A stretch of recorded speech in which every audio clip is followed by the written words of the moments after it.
Bismillahirrahmanirrahim. Dear students, Assalamu alaikum. Today I am going to discuss with you a topic, Kashmir conflict. As you all know that Kashmir conflict is a territorial conflict over the Kashmir region, primarily between India and Pakistan, with China playing a third party role. The conflict started after the partition of India in 1947, as both India and Pakistan claimed the entirety of the former princely state Jammu and Kashmir, with Pakistan recognizing Chinese sovereignty over the Trans-Karakoram Tract and Aksai Chin since 1963.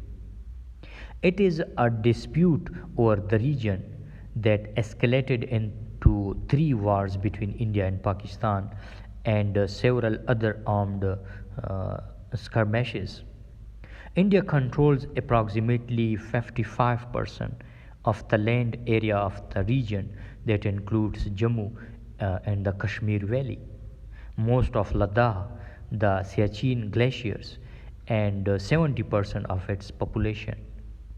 Pakistan controls approximately 30% of the land area that includes Azad Kashmir and Gilgit-Baltistan, while China controls the remaining 15% of the land area that includes the Aksai Chin region, the mostly uninhabited Trans-Karakoram Tract, and part of the Dimchok sector.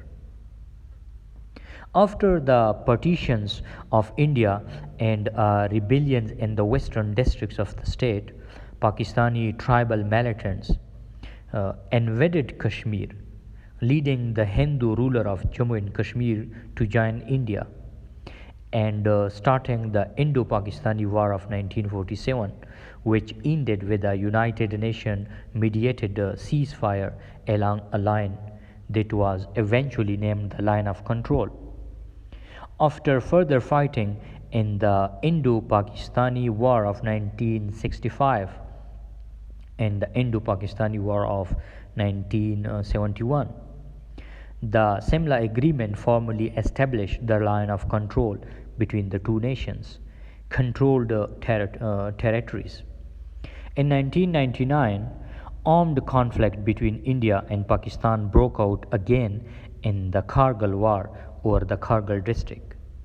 Since 1989, Kashmiri's protest movements were created to voice Kashmir's disputes and grievances with the Indian government in the Indian-controlled Kashmir Valley.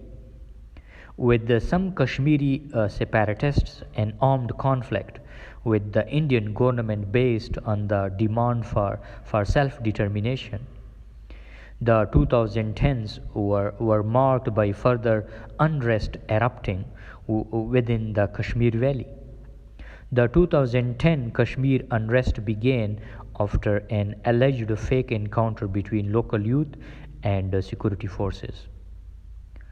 Thousands of youths pelted security forces with rocks, burned government offices, and attacked railway stations and official vehicles and steadily intensifying violence. The Indian government blamed separatists and Lashkar-e-Taiba, a Pakistani-based militant group, for stoking the 2010 protest. The 2016 Kashmir unrest erupted after killing of Hizbul Mujahideen militant Burhan Wani by Indian security forces. Further unrest in the region erupted after the 2009 Pulwama attack.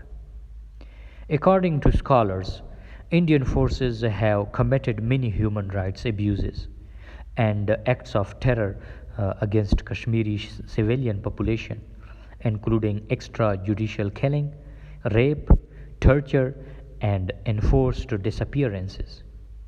According to Amnesty International, no members of the Indian military deployed in Jammu and Kashmir has been tried for human rights violations in a civilian court as of June 2015.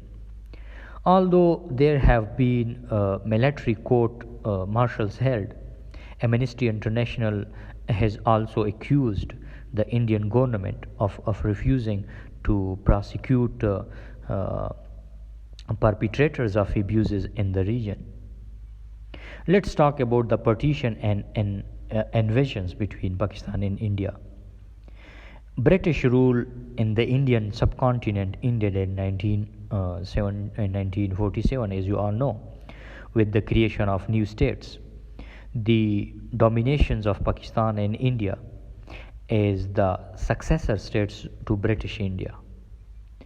The British paramountcy over the 562 Indian princely state ended.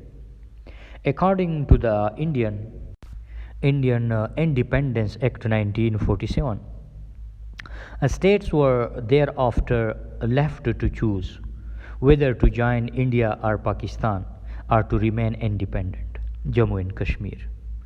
The largest of the princely states had a predominantly Muslim population ruled by the Hindu Maharaja. His name is Hari Singh.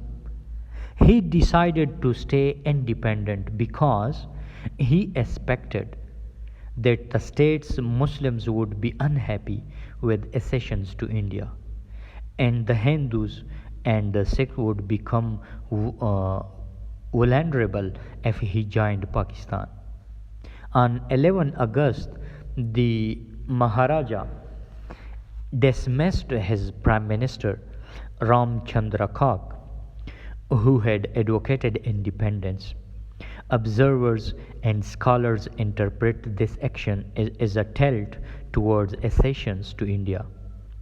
Pakistani decided to preempt this possibility by wresting Kashmir by force if necessary. Pakistan made various efforts to persuade the Maharajas of Kashmir to join Pakistan. In July 1947, Muhammad Ali Jinnah is believed to have written to the Maharaja promising every sort of favorable treatment, followed by the lobbying of the state's prime minister by leaders Jinnah's Muslim League Party.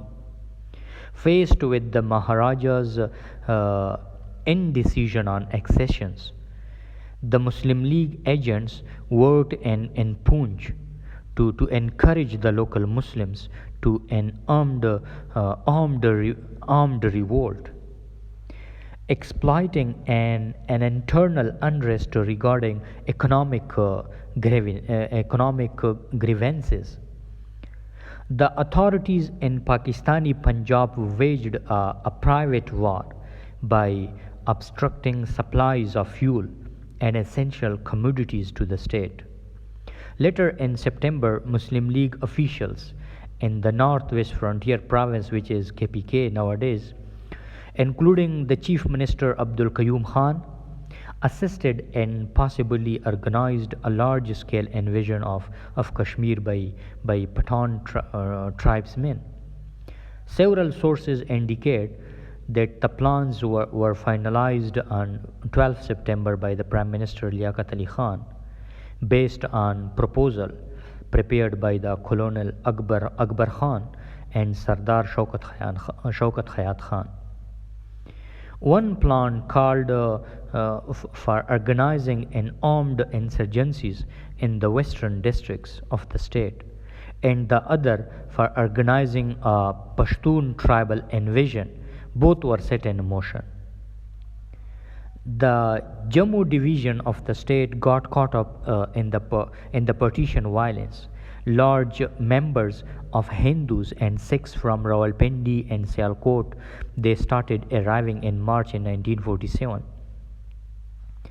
bringing harrowing stories of Muslim atrocities. This provoked counter-violence on Jammu Muslims, which had many parallels with that in Sialkot. According to scholars, his name is the Ilyas Chatta. The violence in the eastern districts of Jammu that started in September developed into a widespread massacres of Muslims around October, organized by the Hindu Dogra troops of the state and perpetrated by the local Hindus, including members of the Rashtriya Swayam. His name is Rashtriya Swayam, and the Hindus and Sikhs displayed from the neighboring areas of West Pakistan. The Maharaja himself was implicated in some instances. A large number of Muslims were killed. Others fled to visit Pakistan, some of whom made their way to the western districts of Poonch and Mirpur, which were undergoing rebellions. Many of these Muslims believed that the Maharaja ordered the killings in Jammu, which instigated the Muslims in West Pakistan to join the uprising in Poonch and help in the formation of Azad Kashmir government. Let's talk about the Indo-Pakistani War of 1947. Rebel forces from the western districts of the state and the Pakistani Pashtun tribesmen made rapid advances into Baramulla sector. In the Kashmir Valley, National Conference volunteers worked with the Indian Army to drive out the riders. The resulting First Kashmir War lasted until end of 1948. The Pakistan Army made available arms, ammunitions, and supplies to the rebel forces, who were dubbed the Azad Army. Pakistani Army officers, conveniently on leave, and former officers of the Indian National Army were recruited to command the forces. In 1948, the Pakistani Army officially entered the conflict, in theory to defend the Pakistani borders. But it made plans to push towards Jammu and cut the lines of communication of the Indian forces in the Manders Valley. Christine Affair notes that this was the beginning of Pakistan using irregular forces and asymmetric warfare to ensure plausibly deniability, which has continued ever since. According to Jinnah, India acquired the accessions through the fraud and violence. Plebiscites was unnecessary, and states should accede according to their majority population. He was willing to urge Junagadh to accede to India in return for Kashmir.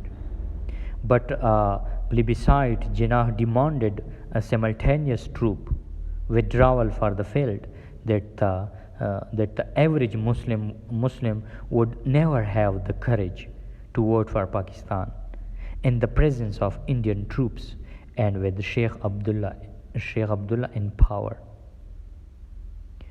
United Nations mediation in this conflict.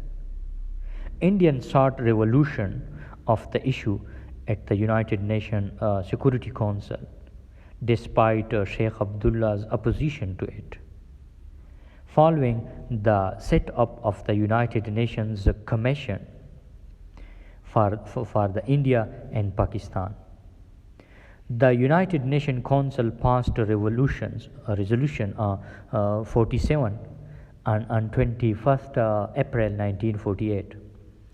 The measure called for an immediate ceasefire and called the government of Pakistan to secure the withdrawal from the state of Jammu and Kashmir of tribesmen and Pakistani nationals, not normally residents.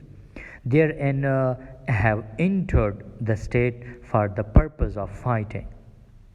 It also asked government of India to reduce its forces to minimum strength, after which the circumstances for holding plebiscites should be put into an effort on the question of accessions of the state to India or Pakistan.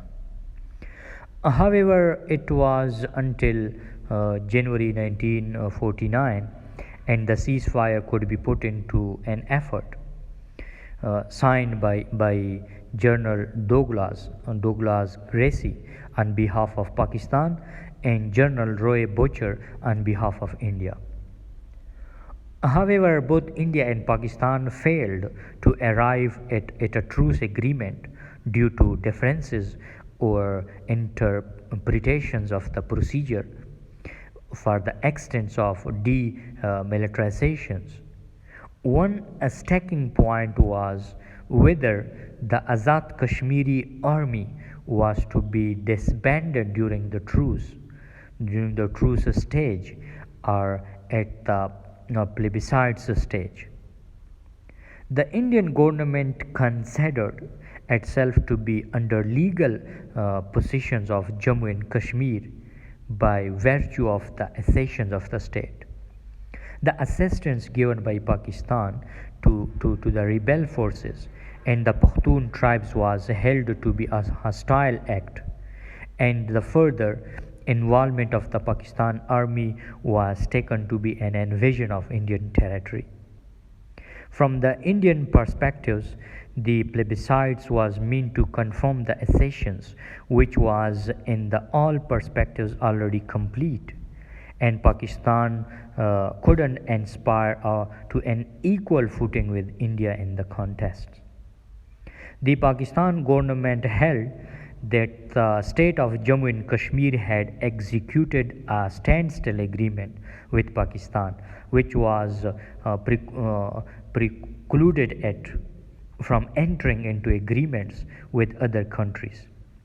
It also held that the Maharajas had no authority left to execute accessions because his people had revolted and he had to flee the hospital. It believed that the Azad Kashmiri movement as well as the tribal incursions were endacious and spontaneous, and Pakistan assistance them was not open to criticism. There was a conflict between India and Pakistan in 1999, which is conflict in Kargil. In mid 1999, alleged insurgents and Pakistani soldiers from Pakistani Kashmir and infiltrated Jammu and Kashmir during the winter season. Indian forces regularly moved down to lower altitudes as the severe climate conditions makes it almost impossible for them to guard the high peaks near the line of control. This practice is followed by both India and Pakistan army. The terrain makes it difficult for both sides to maintain a strict border control or line of control. The insurgents took advantage of this and occupied vacant mountain peaks in Kargil range, overlooking the highway in Indian Kashmir that connects Srinagar and Leh. By blocking the highway, they could cut off the only link between Kashmir Valley and Ladakh. This resulted in a large-scale conflict between the Indian and Pakistani armies. The final stage involved major battles by Indian and Pakistani forces, resulting in India recapturing most of the territories held by the Pakistani forces. I think that's enough for today. Thank you so much for watching my video lecture. Kindly subscribe my channel so that whenever I upload a new video lecture, you will get it easily. Thank you once again.